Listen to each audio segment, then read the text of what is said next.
नमस्कार दोस्तों, मैं आपका अपना आरडी सर स्वागत करता हूं आप सभी का रेप्लिकॉन एकेडमी के यूट्यूब चैनल पर। उम्मीद करता हूं दोस्तों आप सभी स्वस्थ होंगे, अच्छे होंगे। दोस्तों, हमने पिछली क्लास में देखा था कि प्लांट्स में शॉर्ट डिस्टेंस ट्रांसपोर्ट कैसे होता है डिफ्यूजन के थ्रू। आज हम देखेंगे कि प्लांट्स में लॉन्ग डिस्टेंस ट्रांसपोर्ट कैसे होगा।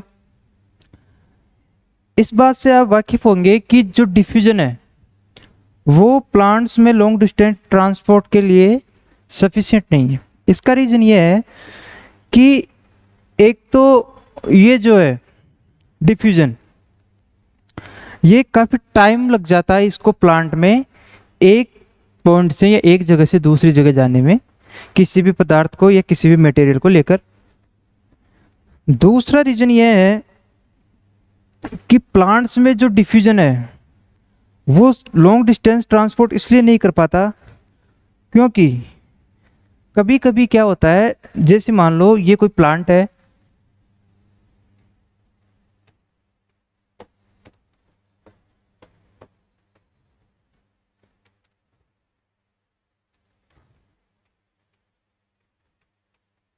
ठीक है, कोई प्रोडक्ट बन रहा है प्लांट में यहाँ पे लीव के ऊपर, और उस प्रोडक्ट को काम करना है कहाँ पे, रूट पर। तो इतनी लंबी दूरी है, इतनी जो डिस्टेंस है उस प्रोडक्ट को, जो उसका कार्य क्षेत्र है, बन कहाँ पे रहा है, लीफ पर मान लो, स्टेम में मान लो या फ्लोर पे मान लो, और वो काम करेगा रूट पे। तो जब तक वो फ्लावर से या लीफ से स्टेम से रूट तक आएगा तब तक उसको काफ़ी टाइम लग जाएगा। और टाइम लगने का कारण क्या है, डिफ्यूजन एक बहुत ही धीमी प्रक्रिया है जो लगभग इसकी बात करूं तो ये पादप कोशिका में अणुओं को आर पार कराने के लिए लगभग 2.5 सेकंड का समय लगता है। ठीक है, ये तो हो गई शॉर्ट डिस्टेंस और लॉन्ग डिस्टेंस में डिफरेंस की बात कि डिफ्यूजन के थ्रू लॉन्ग डिस्टेंस में प्लांट एक मटेरियल को दूसरी जगह, एक जगह से दूसरी जगह क्यों नहीं ले जा पाता। ठीक है, अब देखो लॉन्ग डिस्टेंस फिर डिफ्यूजन के थ्रू नहीं होगा तो किसके थ्रू होगा, इसके बारे में मैं बताऊं आपको। तो इसके लिए जो है, जैसे मान लो वाटर एब्जॉर्ब हो रहा है कहाँ पे, रूट के थ्रू प्लांट में। अब इस वाटर को काम कहाँ का, वो सॉरी सभी सेल्स के पास पहुंचाना है। वाटर यहां से लीफ के पास भी जाएगा, स्टेम के पास भी जाएगा। ठीक है, तो वाटर को लीफ पर या स्टेम पर या फ्लोर पर पहुंचाने के लिए क्या करेगा,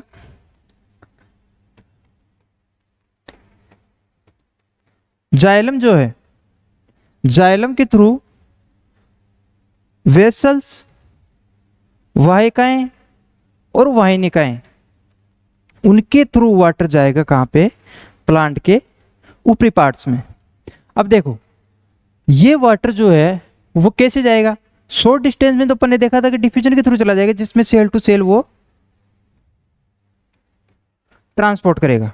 ठीक है, लेकिन इसमें क्या होगा, इसमें वाटर जो है या कोई भी मटेरियल मान लो, वाटर, कार्बोहाइड्रेट, कोई भी जो प्लांट में सिंथेसिस हो रहा है, वो क्या करेगा, वो जैसे नदी बहती है उस टाइप से इन नलिकाओं में बहेगा। ठीक है, और इसमें इसको कोई रुकावट नहीं होगी, जल्दी से ये एक स्थान से दूसरे स्थान तक जा सकता। ये बात अपन फूड के लिए या वाटर के लिए, दोनों के लिए कर सकते हैं। तो ये तो हो गई कि प्लांट्स में लॉन्ग डिस्टेंस कैसे होगी, किसके थ्रू होगी। ठीक है, तो मैंने बता दिया आपको कि प्लांट्स में लॉन्ग डिस्टेंस ट्रांसपोर्ट होगा, वो एक तरीके से नदी की तरह बहते हुए होगा। और किसके थ्रू होगा, वो डिपेंड करता है कि वो वाटर है या फूड। वाटर के लिए तो अपन जनरली यूज करते हैं कि जाइलम के थ्रू वाटर एक स्थान से दूसरे स्थान तक जाएगा। फूड की बात करें तो फ्लोएम के थ्रू फूड एक स्थान से दूसरे स्थान तक जाता है। डिटेल में इसमें के बारे में आगे देखेंगे अपन, उसके पहले अपन एक चीज देखेंगे छोटी सी, कि जो प्लांट्स हैं उनका वाटर के साथ कनेक्शन या उनको वाटर रिक्वायर क्यों होता है। देखो अपने जीवन में वाटर का बहुत बड़ा महत्व है, आप भी समझते हो इस बात को कि जल ही जीवन है, जल के बिना अपन जिंदा नहीं रह सकते। अगर देखो प्लांट में वाटर नहीं होगा तो हमारी बॉडी की तरह प्लांट में भी जो डेली क्रियाएं हैं वो नहीं होगी, पहली बात। दूसरी बात करें,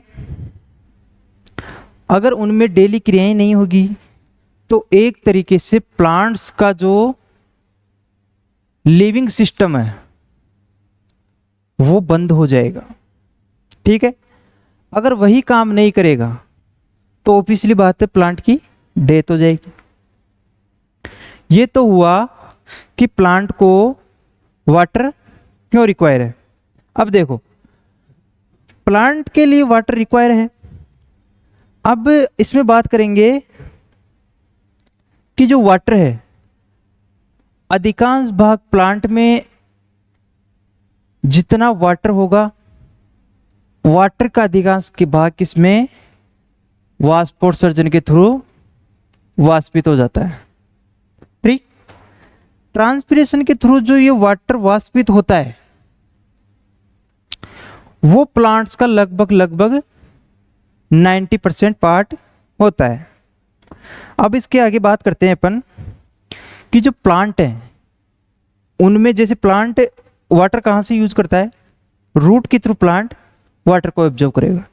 अब इसी के बारे में आज का हमारा टॉपिक रहेगा कि ये वाटर को एब्जॉर्ब कैसे करेगा, प्लांट के रूट्स में वाटर एंटर कैसे करेगा, ठीक है। कौन कौन सी फॉर्म में सोइल में वाटर प्रेजेंट होता है, इसी के बारे में अपन डिटेल से एक एक चीज देखने वाले हैं। देखो सबसे पहले तो अपन बात करेंगे कि जो सोइल है, ठीक है, उनमें वाटर कौन कौन सी फॉर्म में प्रेजेंट होता है। इसके लिए अपन 3 टाइप के वाटर एब्जॉर्प्शन पढ़ेंगे। पहला हो गया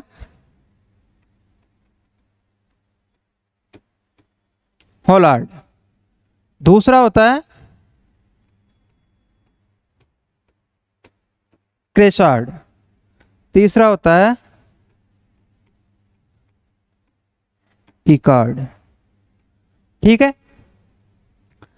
इन 3 फॉर्म के अंदर वाटर एब्जॉर्प्शन सिस्टम सोइल में प्रेजेंट होता है। अब देखो इसकी एक एक बात डिफिनेशन से समझना, बिल्कुल सिंपल सी चीजें, छोटी छोटी बातें आपको ध्यान रखनी होगी, इनसे डायरेक्ट क्वेश्चन आपको एग्जाम में देखने को मिलता है। देखो होलार्ड क्या होगा, होलार्ड में क्या है, होलार्ड उसे बोलते हैं जितना वाटर सोइल में प्रेजेंट है, टोटल वाटर जितनी जो अपने सोइल है या अपने जो अर्थ है उसमें इंटरनल जो वाटर जितना ही प्रेजेंट है, वो जैसे चट्टानों में देख लो, ठीक है, वो प्लांट्स के जो कैपिलरी वाटर है उसको देख लो, मतलब भूमि में जितना भी वाटर प्रेजेंट है उसको क्या बोलेंगे अपन, होलार्ड। सिंपल सी भाषा में बात की है अपन ने, इसमें आपको कोई अलग से कुछ चीजें याद नहीं रखनी, जितना सोइल के अंदर वाटर प्रेजेंट है उसको क्या बोलेंगे, होलार्ड, ठीक। दूसरा है चेसार्ड या क्रेसार्ड। देखो क्रेसार्ड उसे बोलते हैं, ये वो वाटर होता है जो प्लांट को उपलब्ध होता है, या प्लांट जिस वाटर का यूज करते हैं वो कौन सा वाटर हो गया, क्रेसार्ड, ठीक है। तीसरी बात करेंगे अपन इकार्ड के बारे में। अब देखना, जो वाटर प्लांट्स को उपलब्ध नहीं हो पाता उसको क्या बोलेंगे, इकार्ड। अब देखो इस फॉर्मूले को आप समझना एक बार, इसका फॉर्मूला हो गया होलार्ड बराबर क्रेसार्ड प्लस इकार्ड। हमने बात करी कि सोइल में जितना वाटर प्रेजेंट है उसको बोलेंगे अपन होलार्ड, और वो वाटर जो प्लांट्स यूज करते हैं या जो प्लांट्स को प्राप्त होता है उसको क्या बोलेंगे, क्रेसार्ड। और वो वाटर जो प्लांट को प्राप्त नहीं होता उसको बोलेंगे अपन इकार्ड। तो ये दोनों जो वाटर हैं, इस फॉर्म में जो वाटर प्रेजेंट होता है वो किसके बराबर होगा, होलार्ड।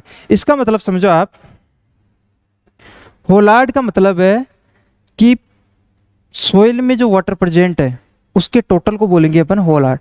और वो वाटर किस रूप में प्रेजेंट है, एक है क्रेसार्ड और इकार्ड। क्रेसार्ड प्लांट्स को प्राप्त होता है, इकार्ड जो प्लांट्स को प्राप्त नहीं होता। तो एक सिंपल सा फॉर्मूला है जो कभी कभार अगर आपको पूछ ले तो आपको ध्यान रहना चाहिए कि होलार्ड बराबर क्रेसार्ड प्लस इकार्ड होता है।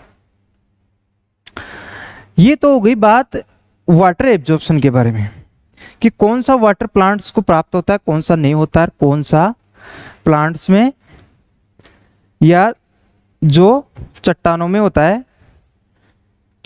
देखो अब अगर बात करें अपन कि वो वाटर जो मृदा में प्रेजेंट है, टाइप्स ऑफ सोइल वाटर, ठीक है। अब अपन टाइप्स पढ़ेंगे किसके, ये तो अपने एब्जॉर्प्शन की बात कर ली। दूसरी बात है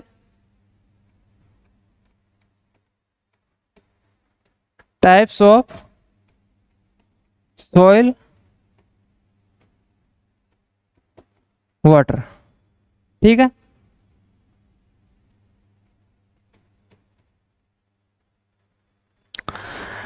देखो सॉइल में जो वाटर है वो किन किन फॉर्म्स में प्रेजेंट होता है, इसके बेसिस पे अपन इनके टाइप्स देखेंगे। इनमें सबसे पहला टाइप देखेंगे अपन ग्रेविटेशनल वाटर, ठीक है। सबसे पहला टाइप कौन सा हो गया, ग्रेविटेशनल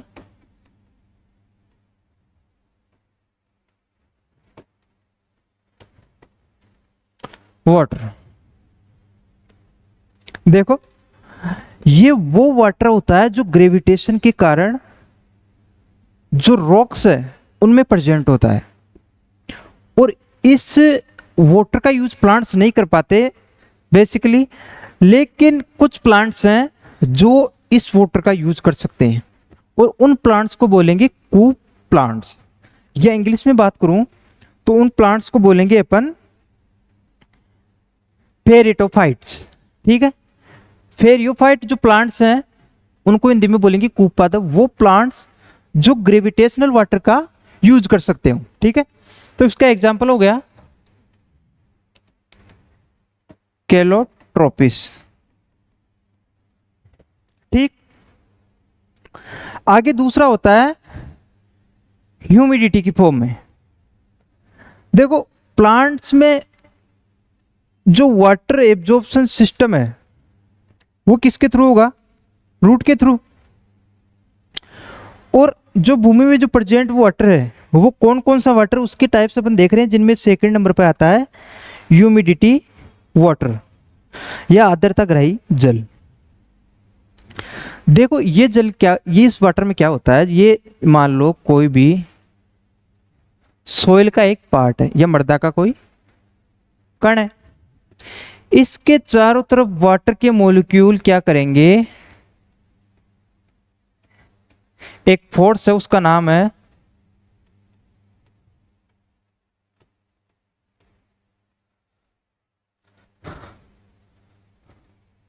सॉरी एक बार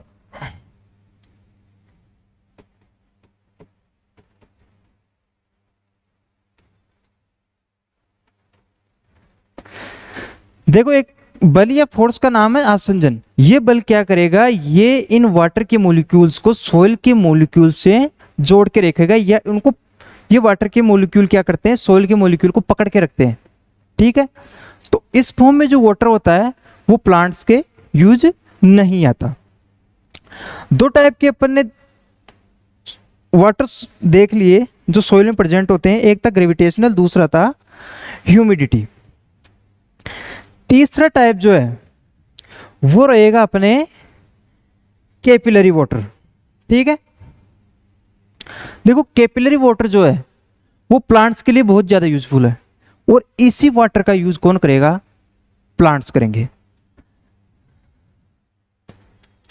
दूसरा हो गया था अपने पास ह्यूमिडिटी,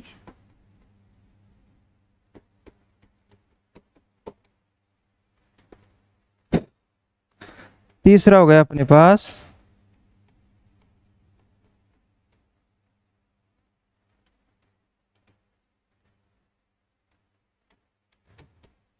कैपिलरी। इस चीज को समझना आप, जैसे मान लो कि ये सोइल के मॉलिक्यूल्स हैं या सोइल के पार्टिकल्स,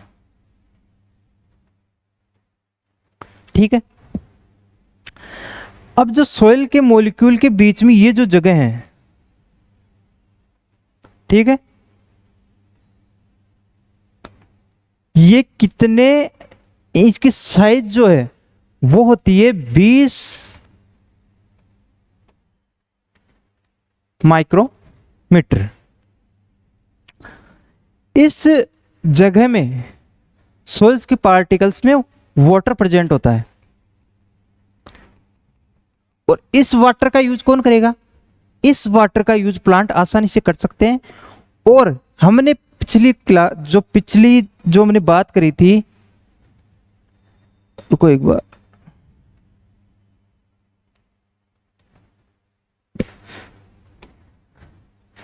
क्रेसाइड के बारे में, जो प्लांट्स के यूज में आने वाला वाटर है, ये टोटल वाटर है जो सोइल में प्रेजेंट होता है, जिसका यूज प्लांट कर सकते हैं। इसका लगभग 75% वाटर कौन सा होता है? कैपिलरी, ठीक है। क्रेसाइड वाटर का लगभग 70% वाटर कौन सा होता है? कैपिलरी। अब देखो, कैपिलरी वाटर जो प्लांट्स की यूज आता है, उन कैपिलरी की जो साइज मैंने बताया आपको 20 माइक्रोमीटर। अब आगे देखेंगे अपन, जो फोर्थ टाइप है इसका, उसका नाम है केमिकल वाटर। जो सोइल में केमिकल की बाउंडिंग की फॉर्म में प्रेजेंट होती हैं, केमिकल के साथ प्रेजेंट होते हैं। देखो, इसको देखेंगे अपन, चौथा टाइप कौन सा हो गया?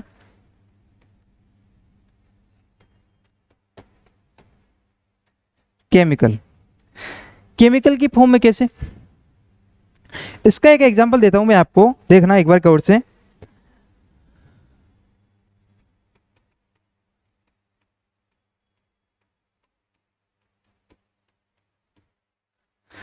ऐसे आपने बहुत सारे सूत्र देखे होंगे, कॉपर सल्फेट प्लस 7H2। इस टाइप से जो वाटर केमिकल्स की फॉर्म में प्रेजेंट होते हैं। अब देखो, इसमें कॉपर सल्फेट के साथ 7 मॉलिक्यूल H2 के जुड़े हुए हैं। ये इनसे इस हिसाब से बाउंड रहते हैं कि इनको प्लांट्स एक्सेप्ट नहीं कर पाते, प्लांट्स इनको एब्जॉर्ब नहीं कर पाते। तो ये किस फॉर्म में हो गए? केमिकल की फॉर्म में। तो अपने देख लिया कि प्लांट्स में जो वाटर है, वो प्लांट्स कौन सी फॉर्म के वाटर को ऑब्जर्व करेंगे? वो करेंगे कैपिलरी को, ठीक है। इसके आगे अपन ने देखा केमिकल वाटर, या केमिकल की फॉर्म में जो वाटर प्रेजेंट होता है, जो उनकी बाउंडिंग की फॉर्म में प्रेजेंट होता है, वो प्लांट्स उनका यूज नहीं कर सकते। उनका रीजन ये है कि जो मैंने एग्जांपल बताया आपको, जो COSO4 है, कॉपर सल्फेट के साथ 7 मॉलिक्यूल H2O के जुड़े हुए हैं। ये इनके बीच में जो बॉन्डिंग है वो इतनी स्ट्रांग होती है कि प्लांट इनको अलग नहीं कर सकता, और प्लांट जब तक अलग नहीं करेगा तो ये वाटर प्लांट्स को नहीं मिल पाता है। तो ये तो बात कर ली अपन ने 4 टाइप्स के बारे में, ग्रेविटेशनल, ह्यूमिडिटी, कैपिलरी और केमिकल। इसके आगे अपन बात करेंगे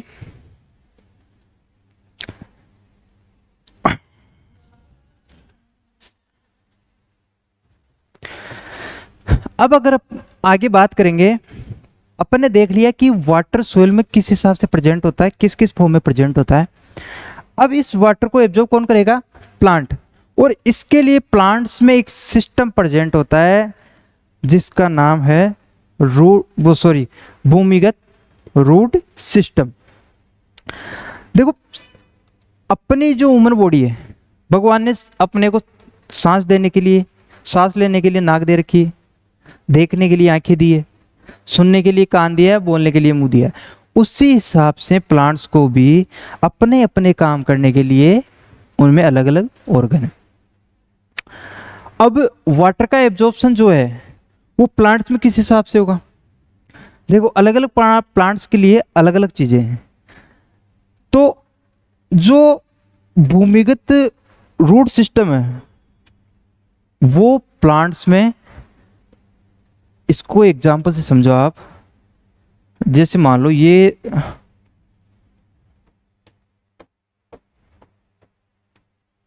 कोई रूट है, ठीक है। अब एक तो नॉर्मल ये रूट हो गई, डिटेल से अपन एक, मैं आपको मोर्फोलॉजी क्लास लूंगा आपकी एक, उसमें रूट के बारे में डिटेल से निकल, लेकिन अभी आपको जो याद रखना है वो मैं आपको बता दूं। रूट में जो ये चारों तरफ ये वाली स्ट्रक्चर है, इनको बोलते हैं अपन रूट हेयर्स।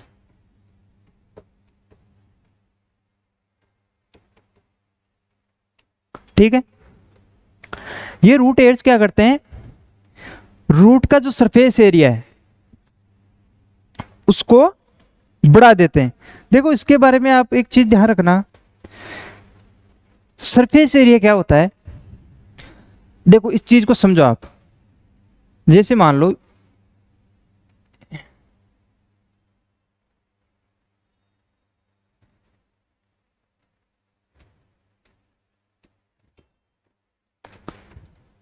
ये रूट्स है किसी भी प्लांट की, ठीक है। अब एक तो ये वाली रूट हो गई, ठीक, और एक इससे निकलने वाले रूट हेयर्स हो गए। अगर सिंगल रूट रहेगी तो इसके जो ये वाला पार्ट है, जो इसके किनारे हैं, उस एरिया का जो एक सिंगल रूट का जो टोटल एरिया देखेंगे अपन किनारे वाला, वो हो गया इसका सरफेस एरिया। अगर इस पर रूट हेयर्स हैं वो अगर इस पर प्रेजेंट होते हैं तो अब अपन इसका जो सरफेस एरिया निकालेंगे वो इस हिसाब से निकालेंगे, ठीक है। आप मेरे पेन को देखो, मैं कहां पेन चला रहा हूं, तो इस हिसाब से इसका सरफेस एरिया बढ़ गया। एक और एग्जांपल देखो आप इसका। ये एक बॉल है, इसका जो सरफेस एरिया होगा वो इसको होगा इसका चारों तरफ का ये जो प्रेजेंट है इसकी बाउंड्री, ठीक है। अब मान लो इस पे यूं हेयर्स प्रेजेंट है, ठीक है। अब इसका सरफेस एरिया कैसे होगा? इसका सरफेस एरिया इस हिसाब से होगा, ठीक है। तो ये होता है सरफेस एरिया। अगर किसी रूट का सरफेस एरिया ज्यादा है तो वाटर का एब्जॉर्प्शन भी ज्यादा करेगी, क्योंकि उसका जो एरिया है वो बढ़ जाएगा। जैसे अगर ये मान लो ये पेन है, मैं अगर इसको वाटर में डुबोता हूं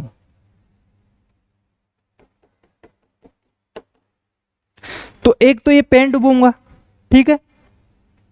इसका सरफेस एरिया कितना है?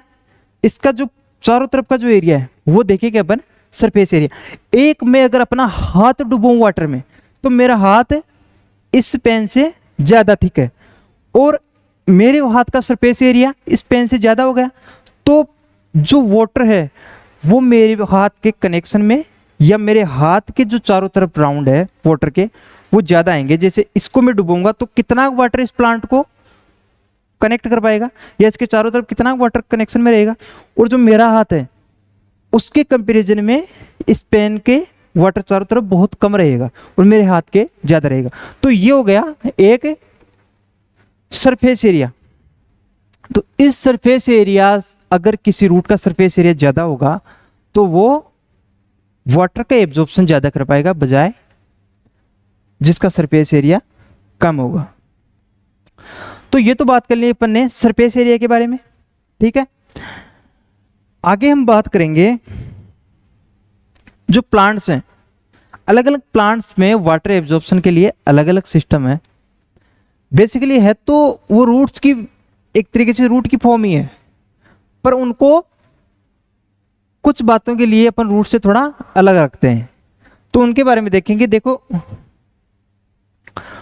जो वाटर में प्रेजेंट प्लांट होते हैं या वो प्लांट्स जो जलोदविद है, उनमें क्या होता है, उन प्लांट्स में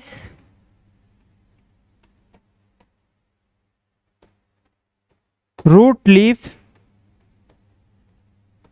स्टेम, उनमें सारे ऑर्गन, या बेसिकली बात करूं, उनमें रूट भी, स्टेम भी और लीफ भी, चारों तरफ उनकी बॉडी में वाटर को एब्जॉर्ब करने की उनमें कैपेसिटी होती है।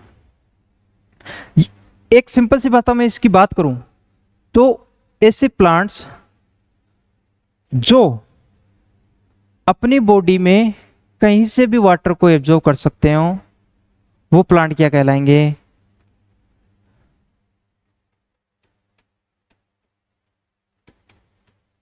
जलोदविद प्लांट।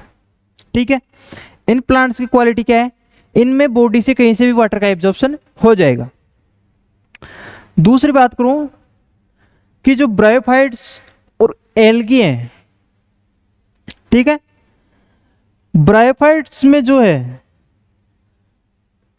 एल्गी में तो अधिकांश एल्गी जलोदविद होती है, लेकिन ब्रायोफाइटा जो है उसमें एक स्ट्रक्चर प्रेजेंट होती है जिसको बोलेंगे अपन राइजोइड्स। ये जस्ट लाइक ए रूट ही होती है, लेकिन ब्रायोफाइटा में वाटर एब्जॉर्प्शन का काम कौन करेगी? राइजोइड्स।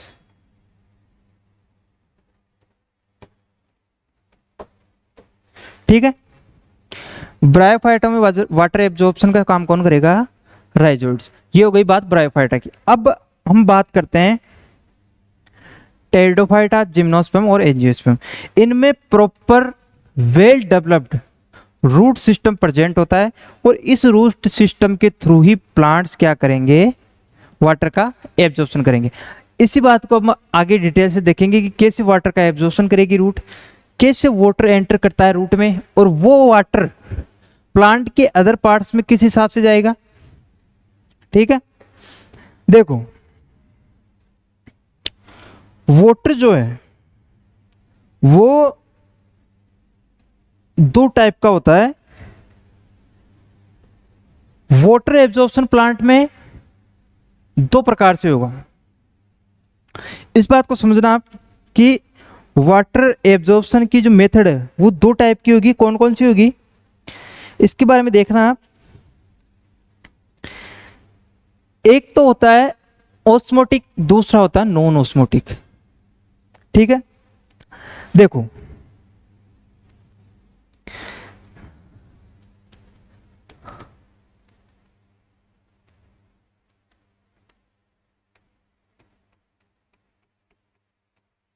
एक्टिव और दूसरा होता है आपके पास पैसिव। ठीक है,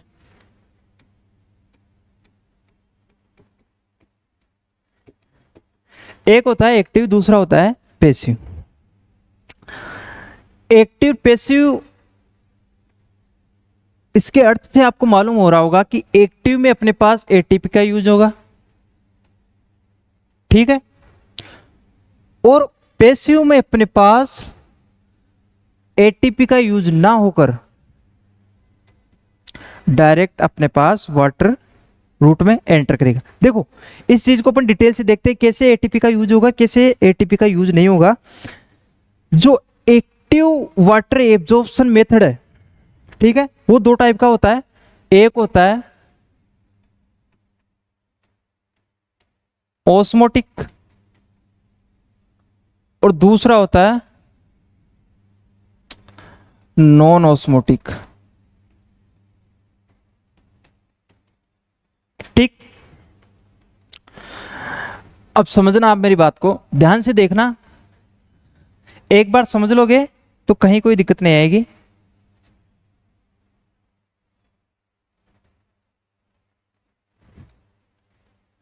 देखो, ओस्मोटिक से मतलब समझना कि ओस्मोटिक मेथड के थ्रू प्लांट्स वाटर को एब्जॉर्ब कैसे करेंगे। और ओस्मोटिक ये जो टाइप है वो किसने दिया था? एक साइंटिस्ट थे जिनका नाम था एकाइनिस, और एक और था उसका नाम, हाँ, फ्रिस्टले। एकाइनिस और फ्रिस्टले, ये दो साइंटिस्ट थे जिन्होंने ओस्मोटिक की मेथड दी। एक बार समझना आप, मुझे लगता है आपको ठीक से समझ में नहीं आया होगा। देखो, वाटर एब्जॉर्प्शन की दो मेथड है, ठीक है। एक है एक्टिव, दूसरी है पैसिव। एक्टिव में अपने पास एटीपी का यूज होगा, पैसिव में अपने पास एटीपी का यूज नहीं होता है, डायरेक्ट वाटर एंटर करता है किसमें? रूट में। अब एक्टिव एब्जॉर्प्शन मेथड जो है वो दो टाइप का होता है, ओस्मोटिक और नॉन ओस्मोटिक। देखो, ओस्मोटिक और नॉन ओस्मोटिक में समझेंगे अपन, उससे पहले एक टर्म यूज होता है अपने पास डीपीडी, डिफ्यूजन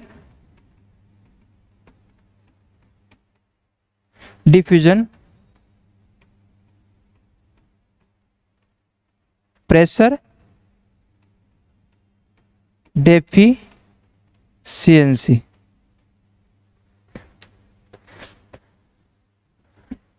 इसका जो मतलब है वो देखना आप, डीपीडी का फुल फॉर्म हो गया डिफ्यूजन प्रेशर डेफिशिएंसी।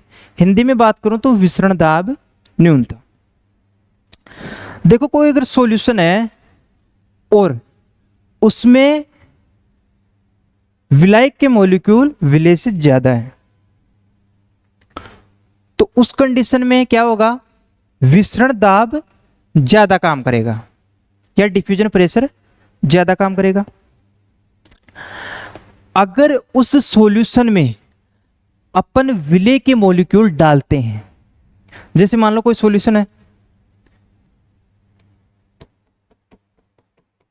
अभी इसमें विलायक के मॉलिक्यूल अपने पास ज्यादा है, और इसमें अगर अपन विलेय के मॉलिक्यूल डाल देते हैं तो उस कंडीशन में क्या होगा? उस कंडीशन में विलायक का जो दाब है वो अपने पास कम हो जाएगा, और इस कमी को ही अपन क्या बोलेंगे?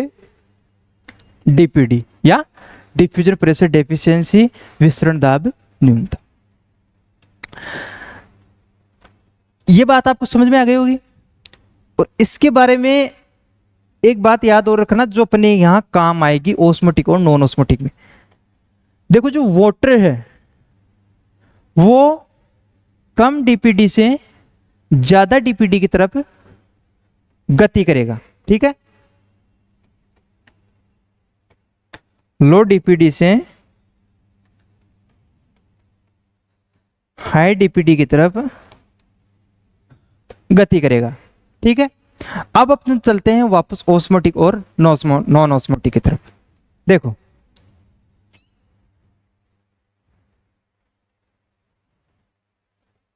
ओस्मोटिक और नॉन ओस्मोटिक क्या होता है?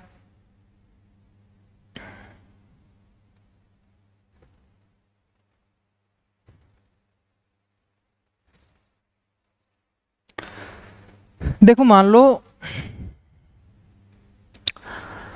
ओस्मोटिक में क्या होगा, जैसे ये कोई रूट है प्लांट्स की,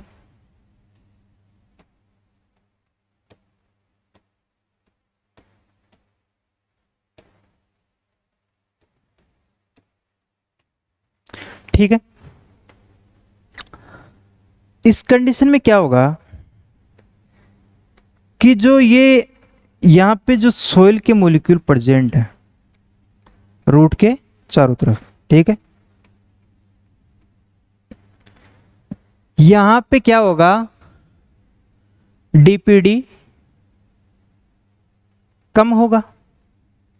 डीपीडी अगर कम है इसका मतलब क्या है कि यहां पे वाटर ज्यादा प्रेजेंट है। भाई, वाटर एक सर्वश्रेष्ठ या उत्तम विलायक है। ठीक है, मेरी बात से सहमत हो आप? अगर वाटर उत्तम विलायक है और यहां पे डीपीडी की वैल्यू कम है, इसका मतलब कि यहां पे डिफ्यूजन प्रेशर डेफिशिएंसी, विसरण दाब न्यूनता, इसका मतलब क्या हुआ? विसरण दाब न्यूनता अगर कम है, ये किस कंडीशन को इंडिकेट करता है? कि यहां पे वाटर जो है वो हाई है। ठीक है, अगर वाटर हाई है तो यहां पे अपने को देखने को मिलेगा ओस्मोसिस, क्योंकि वाटर अपने हाई कंसंट्रेशन से लो कंसंट्रेशन की तरफ जाएगा। ठीक है, और इस कंडीशन को बोलेंगे अपन ऑस्मोटिक वाटर एब्जॉर्प्शन। ठीक है, इस कंडीशन में क्या होता है? जो सोइल के चारों तरफ, सॉरी, रूट के चारों तरफ जो सोइल के मॉलिक्यूल प्रेजेंट होते हैं, वहां की डीपीडी क्या होती है? बजाय रूट के सोइल की डीपीडी कम होती है और रूट की डीपीडी हाई होती है। तो कम डीपीडी से हाई डीपीडी की तरफ वाटर क्या करेगा? गति करता है। ठीक है, इसी कंडीशन को बोलेंगे अपन ऑस्मोटिक वाटर एब्जॉर्प्शन, और इसमें अपने को डायरेक्टली एटीपी का यूज नहीं करना पड़ता। तो एटीपी का यूज कहां होगा? देखो, एटीपी का यूज होता है अपने पास नॉन ऑस्मोटिक वाटर एब्जॉर्प्शन। देखो, ये तो हो गए, देख लिया अपने ऑस्मोटिक। अब देखेंगे अपन non osmotic.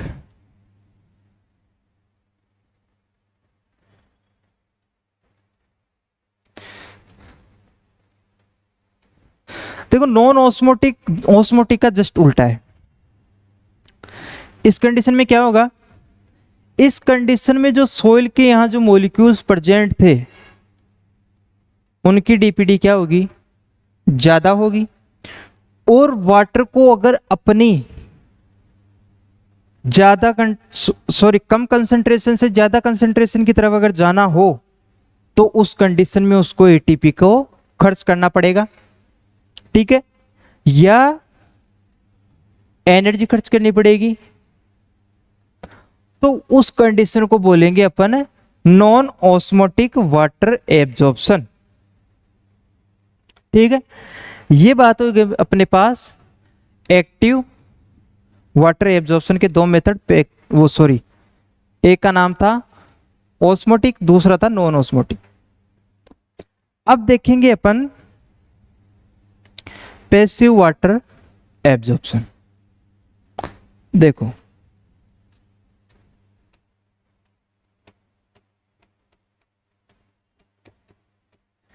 Passive water absorption क्या होता है?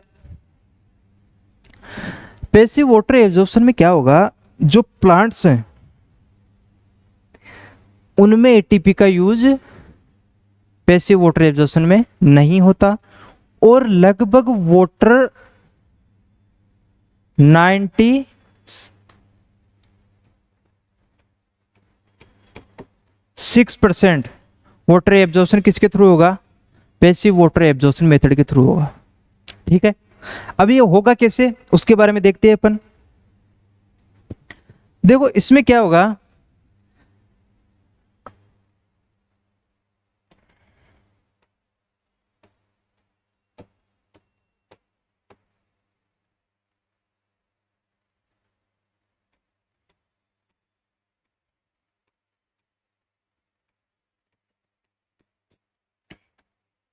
देखो, ये कोई प्लांट है और प्लांट में ट्रांसपिरेशन की जो प्रक्रिया है वो जब होती है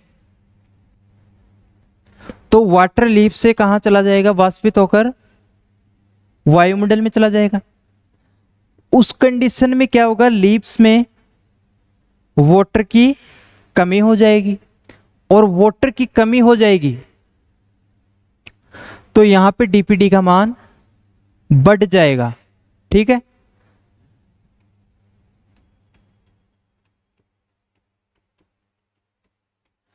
अगर डीपीडी का मान बढ़ेगा, उस कंडीशन में एक नेगेटिव टेंशन क्रिएट होता है प्लांट में।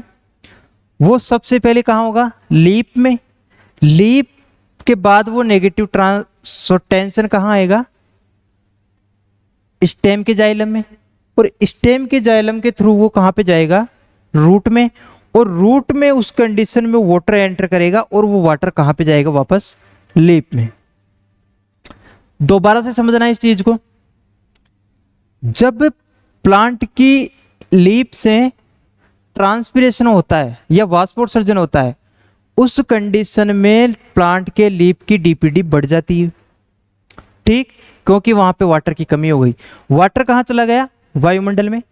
उस कंडीशन में लीफ में एक ऋणात्मक तनाव या नेगेटिव टेंशन क्रिएट होगा। उस टेंशन लीफ से कहां आएगा, स्टेम में, ठीक है, और वो स्टेम से कहां जाएगा, रूट में। इस कंडीशन में रूट में वाटर एंटर करेगा और वो वाटर कहां जाएगा, लीफ के पास, ठीक है। ये तो बात हो गई अपनी पैसिव एब्जॉर्प्शन मेथड की। आगे हम बात करेंगे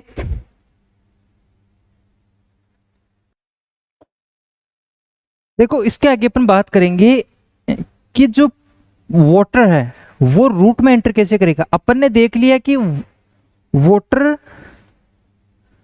लीफ तक या स्टेम तक रूट के थ्रू कैसे जाएगा, या रूट से स्टेम या लीफ के अंदर तक, या लीफ से या स्टेम तक वाटर किस रास्ते से जाएगा, कौन कौन से तरीके हैं उनके बारे में देखा।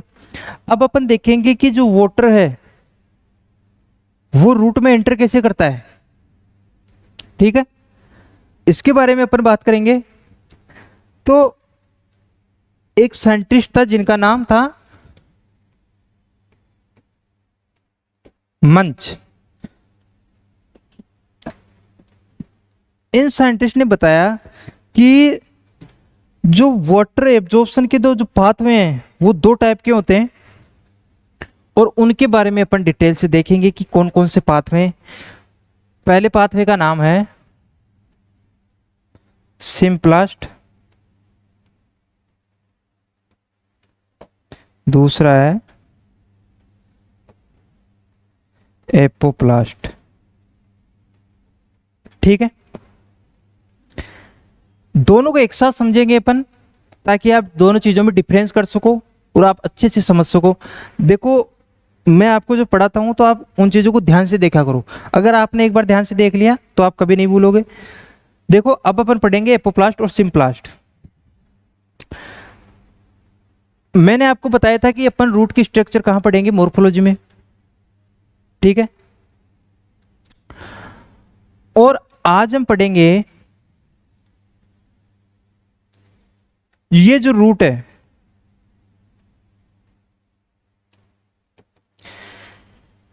इसमें 4 लेयर प्रेजेंट होती है।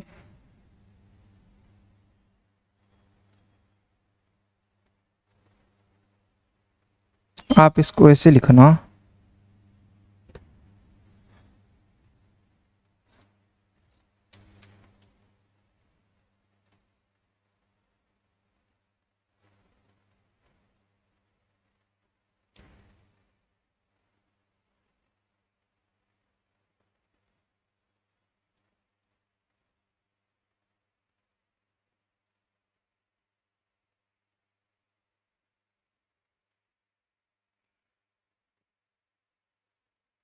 ठीक है।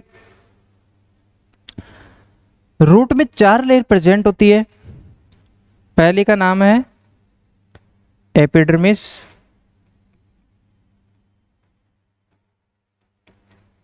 ठीक है। दूसरी है कॉर्टेक्स, तीसरी है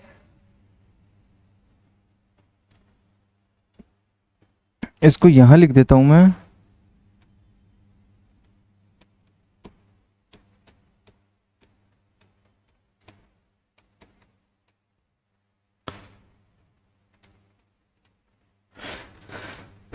तीसरी हो गई अपने पास एंडोडर्मिस, चौथी को बोलेंगे अपन पेरी साइकिल। देखो ध्यान से देखना, एक बार ध्यान से देख लो कि आपसे किस समझ में आ जाएगा। एपोप्लास्ट और सिम्प्लास्ट, दूसरा था एपोप्लास्ट।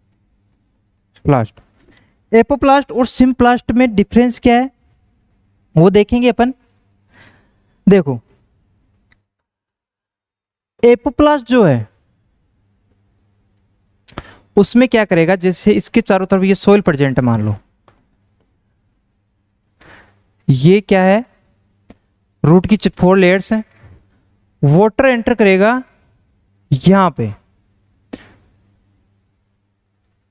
ये जो स्पेस है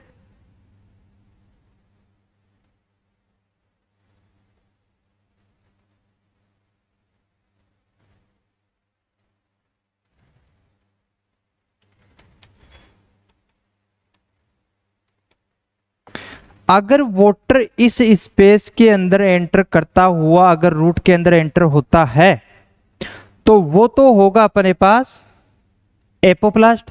और सिम्प्लास्ट वाली कंडीशन में ये जो सेल्स हैं इनके अंदर प्रेजेंट होता है प्लाज्मोडेस्माटा।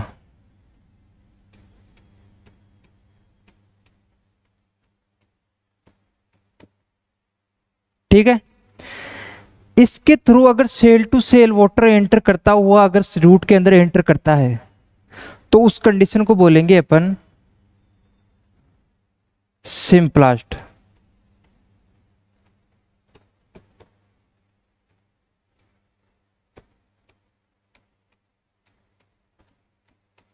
ठीक है, देखो फिर से देखना, अगर वाटर इस इंट्रासेलुलर स्पेस के थ्रू एंटर कर रहा है किसमें, रूट्स में, तो उसको बोलेंगे अपन एपोप्लास्ट। और अगर water cell to cell enter कर रहा है रूट के अंदर तो उसको बोलेंगे सिम्प्लास्ट। अब देखना ट्विस्ट वहां पे आता है जहां पे एंडोडर्मिस में सुबेरिन प्रेजेंट होता है। देखो इस कंडीशन में क्या होगा, अगर रूट की सेल्स में एंडोडर्मिस वाला जो पार्ट है वहां पे सुबेरिन का डिपोजिशन होता है और इन सुबेरिन के डिपोजिशन से युक्त एंडोडर्मिस को बोलेंगे अपन केस्पेरियन स्ट्रिप्स। ठीक है, केस्पेरियन स्ट्रिप्स आपको समझ में आ गया। रूट में एंडोडर्मिस की जो लेयर है उनमें सुबेरिन का डिपोजिशन प्रेजेंट होता है और इस कारण जो वाटर है वो एपोप्लास्ट के थ्रू जाइलम तक पहुंचे उससे पहले उसको यहां पे सेल में एंटर कराना पड़ेगा। ठीक है, और अगर वाटर सेल के थ्रू एंटर कर रहा है तो उस कंडीशन को बोलेंगे अपन सिम्प्लास्ट।